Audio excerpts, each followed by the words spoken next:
আমার বক্তাদেরকে পছন্দই হয় না, পছন্দই হয় না, পছন্দই হয় না, পছন্দই হয় না। অথচ বক্তাদের ওয়াজ ঠিক সে মোবাইলে শুনতেই থাকে, শুনতেই থাকে। বোঝা গেল? তো আবার কি আচরণ করে? বক্তা হচ্ছে, বক্তা কিয়ামতের দিন যাবে, এই হয়েছে সেই হয়েছে, বলে কি বলে না? আরে ভাই, তোরাও যে তাবলিগি করিস, তোদের ভিতর হিংসা থাকবে কেন? কথা ঠিক কেন? আমাদের নওগাঁতে আছে হিংসামু করে, এত পরিমাণ হিংসামু করে বলার বাহিরে। ওরা বক্তাদেরকে কিছু কিছু আমাদের নওগাঁতে আছে, আমার দেখা মতে বলতেছি, আমার দেখা।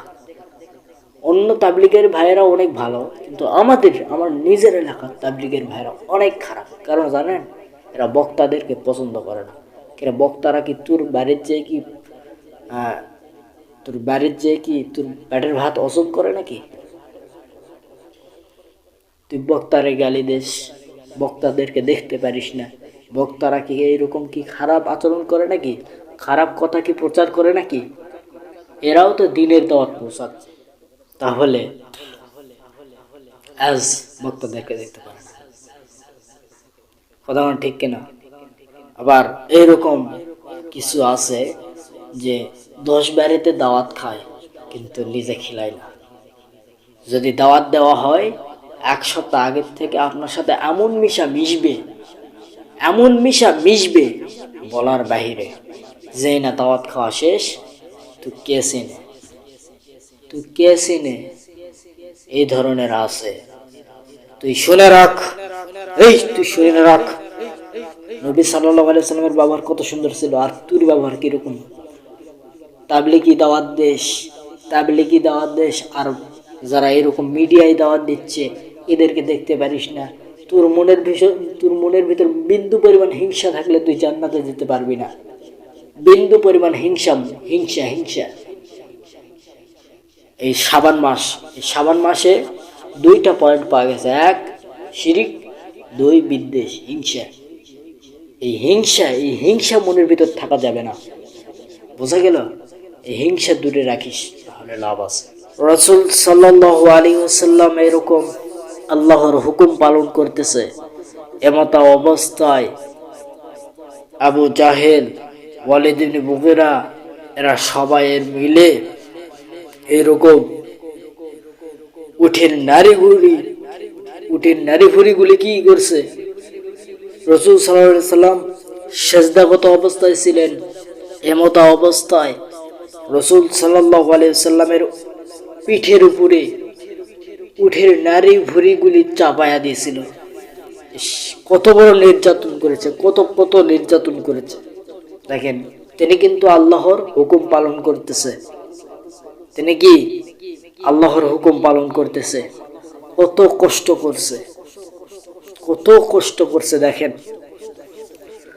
এমত অবস্থায় এক ব্যক্তি দেখতে পেয়ে এমত অবস্থায় উঠে নারী বুড়িগুলি চাপাই দিয়েছে। এই দৃশ্য দেখার পরে এক ব্যক্তি চলে গেলেন রাসূল সাল্লাল্লাহু আলাইহি সাল্লামের বাড়িতে। যাবার পরে দেখতে পেলেন তার মেয়েকে, তার মেয়ে খোঁজ করতেছে, বাবা কোথায় গেছে। এইরকম বাবাকে এইরকম খুঁজতে যায়। এক ব্যক্তির সাথে দেখা, ওই ব্যক্তি বলতেছে, ফাতেমা, তোমার বাবা আল্লাহর হুকুম পালন করতেছে, আল্লাহ সুবহানাহু ওয়া তাআলার হুকুম পালন করতেছে, এমতা অবস্থায় সেজদাগত অবস্থায় গেছে, আল্লাহর হুকুম পালন করতেছে। আপনার আমাদের নবী মুহাম্মদ সাল্লাল্লাহু আলাইহি সাল্লাম, আপনার পিতা, এই পিতা এরকম আল্লাহর হুকুম পালন করতেছে, তার উপরে উঠের নারী ভুঁড়িগুলি চাপায়া দিয়েছে। উঠের নারী ভুঁড়িগুলি কি করছে? চাপায়া দিয়েছে, যাতে করে আল্লাহর হুকুম যেন না পালন করতে পারে। ফাতেমা দৌড়ে গেলেন। ফাতেমা কি করলেন? দৌড়ে গেলেন, যাওয়ার পরে দেখতে পেলেন, হ্যাঁ, এই দৃশ্য। ফাতেমা কান্নায় ভেঙে পড়লেন, অনেক কষ্ট, কান্নায় ভেঙে পড়লেন। এরপরে ফাতেমা গিয়ে উঠেন নারী ভুঁড়িগুলি টান দিলেন, সরাইলেন। সরানোর পরে তার আমাদের মুহাম্মদ সাল্লাল্লাহু আলাইহি সাল্লামের মেয়ে ফাতেমা বলতেছে, বাবা আমি আজকে আল্লাহর কাছে বিচার দিব, আমি আল্লাহর কাছে বিচার দিব যে আজকে এরা আল্লাহর, আপনি তো আল্লাহর ইবাদত করতেছেন, আল্লাহর হুকুম পালন করতেছেন, যদি আল্লাহর হুকুম পালন করতেছেন তাহলে এরা কেন উটের নারী ভুঁড়িগুলি চাপায়া দিবে? আমি এটা সহ্য করতে পারতেছি না। আপনি তো আল্লাহর হুকুম পালন করতেছেন। নো, আমি পারতেছি না। আমি আল্লাহর কাছে বিচার দিব, তাদের নামে বিচার দিব। তারা কেন এরকম করবে? আমার বাবার এইরকম, বাবাকে কষ্ট দিবে কেন? তখন নবীজি সাল্লাল্লাহু আলাইহি সাল্লাম বললেন, ফাতেমা, তোমাকে এইরকম বিচার দেওয়ার দরকার নেই। নবীজি সাল্লাল্লাহু আলাইহি সাল্লাম বললেন, কি বললেন? তোমাকে বিচার দেওয়ার দরকার নেই। তোমাকে কি বিচার দেওয়ার দরকার নেই? আজকে যারা এরকম আমি আল্লাহর হুকুম পালন করতেছে এমত অবস্থায় পিছন থেকে তারা উটের নারী ভুড়ি করে দিয়েছে, দেখ, সমস্যা নেই, কিন্তু এদের নামে বিচার দিও না ফাতেমা, এদের নামে বিচার দিও না। এদের যখন সন্তান সন্ততি হবে তারা তো ইসলাম গ্রহণ করতে পারে।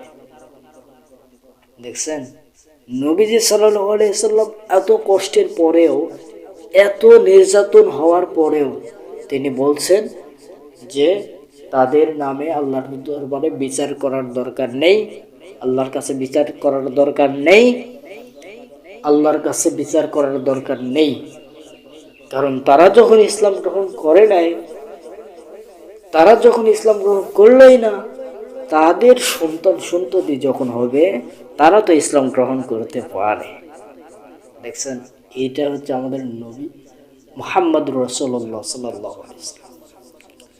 এত পরিমাণ নির্যাতন হয়েছে, দিনের দাওয়াত পৌঁছাতে গিয়ে, কালেমার দাওয়াত পৌঁছাতে গিয়ে এত পরিমাণ পাথর নিক্ষেপ করেছে তারা, তারপরেও তাদেরকে কিছু করে নাই। নবী সাল্লাল্লাহু আলাইহি ওয়াসাল্লাম তাদের নামে আল্লাহর কাছে বিচার দেয় নাই। কেন? শুধুমাত্র তাদের সন্তান সন্ততি যখন হবে, তারা তো ইসলাম গ্রহণ করলোই না। তাদের সন্তান সন্ততি যখন হবে তারা তো ইসলাম গ্রহণ করতে পারে। এই জন্য তাদেরকে এরকম কি করলো না, বিচার দিল না, ফাতেমাকে নিষেধ করে দিলেন, ফাতেমা এইরকম করো না মা, দরকার নেই। তারা যখন ইসলাম গ্রহণ করে নাই, তাদের সন্তান সন্ততিরা যারা আসবে দুনিয়াতে তারা তো ইসলাম গ্রহণ করতে পারে। দেখছেন, মুহাম্মদ সাল্লাল্লাহু আলাইহি ওয়াসাল্লাম এত পরিমাণ নির্যাতন হয়েছে, এত কষ্ট সহ্য করে আসছে। এটাই হচ্ছে আমাদের মুহাম্মদ রাসূলুল্লাহ সাল্লাল্লাহু আলাইহি ওয়াসাল্লাম।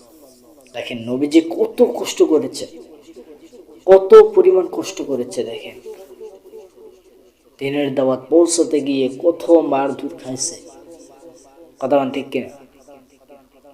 এখন কিছু তাবলিগি ভাইয়েরা তাবলিগি করে কি করে না, দিনের দাওয়াত পৌঁছায় না, কি বোঝায় না বলেন?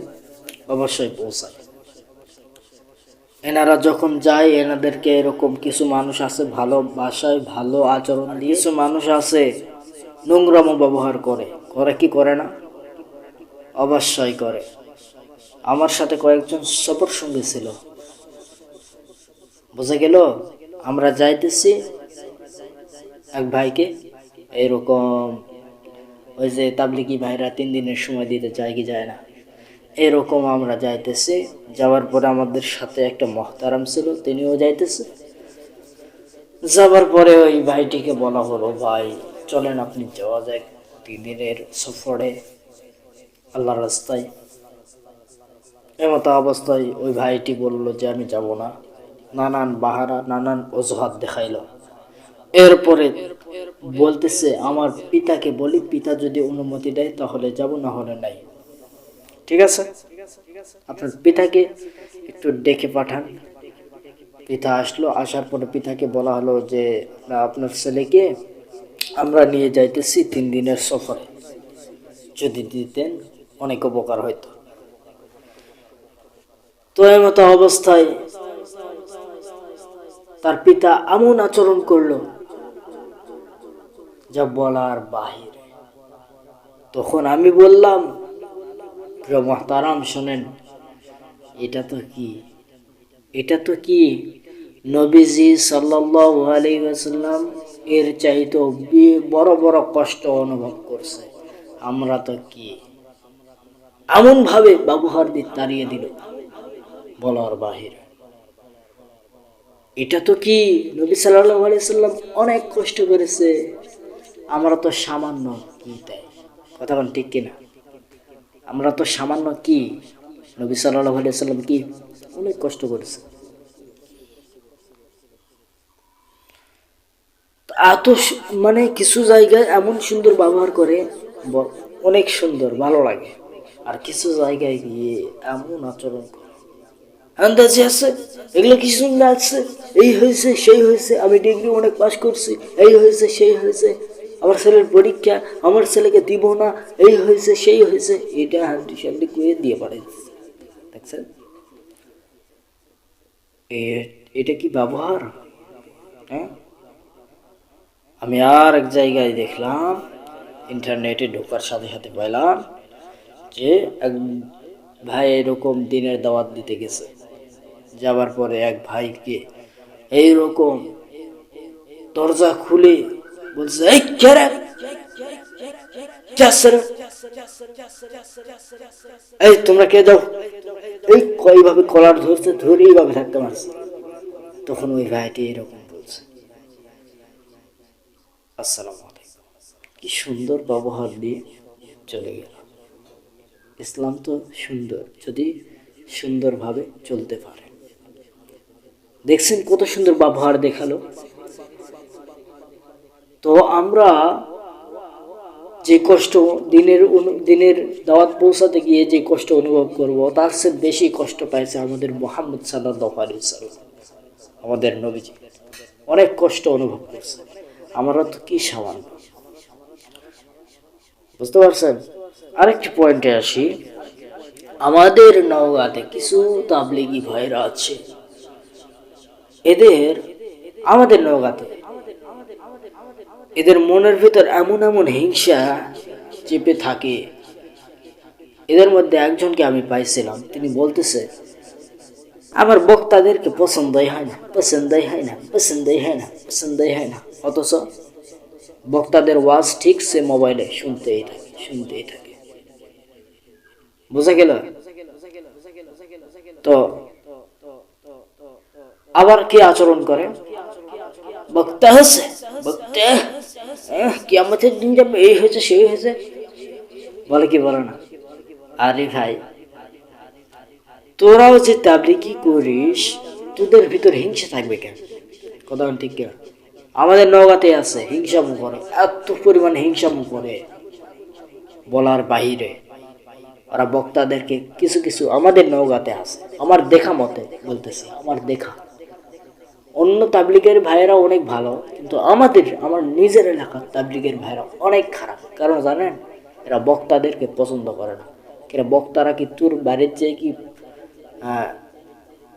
চেয়ে কি তোর পেটের ভাত অসুখ করে নাকি? তুই বক্তারে গালি দিস, বক্তাদেরকে দেখতে পারিস না। বক্তারা কি এইরকম কি খারাপ আচরণ করে নাকি? খারাপ কথা কি প্রচার করে নাকি? এরাও তো দিনের দাওয়াত পৌঁছাচ্ছে, তাহলে আজ বক্তাদেরকে দেখতে পারে না। কথা ঠিক কিনা? আবার এইরকম কিছু আছে যে 10 বাড়িতে দাওয়াত খায়, কিন্তু নিজে খিলায় না। যদি দাওয়াত দেওয়া হয়, 1 সপ্তাহ আগের থেকে আপনার সাথে এমন মিশা মিশবে বলার বাহিরে। যেই না দাওয়াত খাওয়া শেষ, তুই কে চিনে, এই ধরনের আছে। তুই শুনে রাখ, নবী সাল্লাল্লাহু আলাইহি সাল্লামের ব্যবহার কত সুন্দর ছিল, আর তোর ব্যবহার কিরকম? তাবলিগি দাওয়াত দেশ, আর যারা এরকম মিডিয়ায় দাওয়াত দিচ্ছে, এদেরকে দেখতে পারিস না, তোর মনের ভিতর বিন্দু পরিমাণ হিংসা থাকলে তুই জান্নাতে যেতে পারবি না। বিন্দু পরিমাণ হিংসা, হিংসা, হিংসা। এই শাবান মাসে দুইটা পয়েন্ট পাওয়া গেছে, এক শিরিক, দুই বিদ্বেষ, হিংসা। এই হিংসা মনের ভিতর থাকা যাবে না। বোঝা গেল? এই হিংসা দূরে রাখিস, তাহলে লাভ আছে।